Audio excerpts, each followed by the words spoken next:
This marks the end of today's lecture. I will quickly go through the 4 key actions from this class.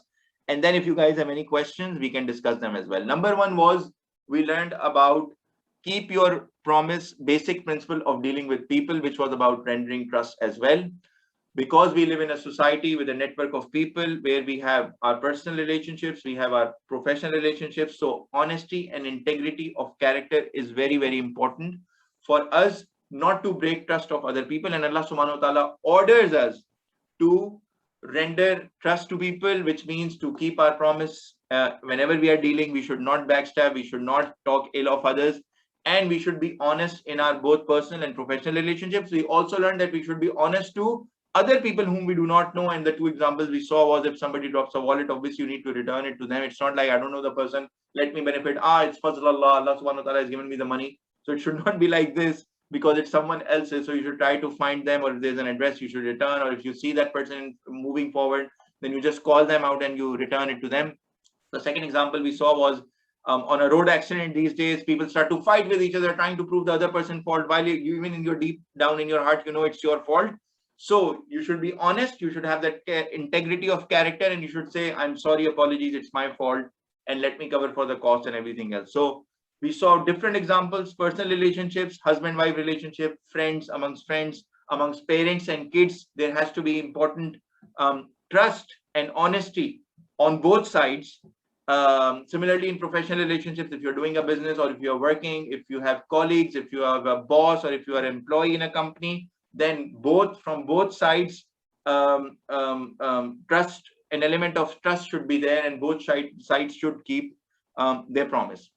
Moving forward, we got the rule, the ultimate rule of the judiciary principles in an Islamic society, of how the legislature should be. What is the law? The law is, Sharia law is that we have to obey Allah subhanahu wa ta'ala, which means all the guidance in the Holy Quran, and obey the messenger of Allah subhanahu wa ta'ala sallallahu alayhi wa sallam as well, because he is the one who explained it in his hadith as well as showed us how to perform in his sunnah.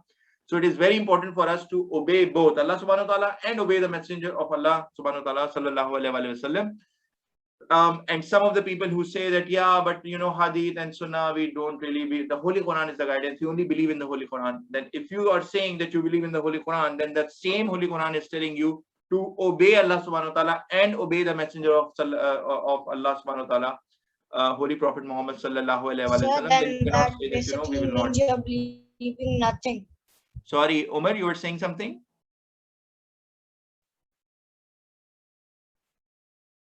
Umar, you were saying something.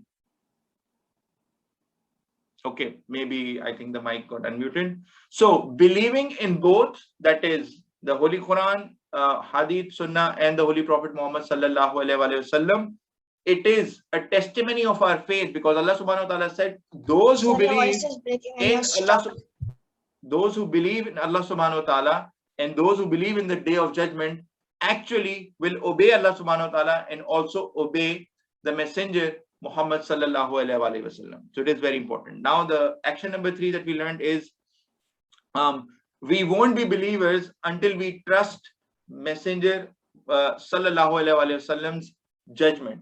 So this is the criteria of even believing. And then it's not just about believing or following his judgment, but it is very, very important that you are truly content with it in your heart as well. You cannot have any discomfort in your heart. And how it applies to us today is all the guidance that we receive, all the laws that come to us from Sharia law, that are verified from the Holy Quran and the Hadith of the Holy Prophet Muhammad sallallahu alaihi wasallam. We have to be truly content with them. We should not have any discomfort in our heart. And we saw the example, you know, when somebody kills someone, then the family of that person is allowed to even take the same revenge, or the same repercussion should happen to the person who's the killer, or they can, you know, there are other ways to compensate as well. But we should not say, why is Islam so harsh? Why are they cutting hands when somebody is stealing and all of these things? No, the way it is there, we have to obey the guidance, and we have to follow it with the true contentment in our heart without having any discomfort.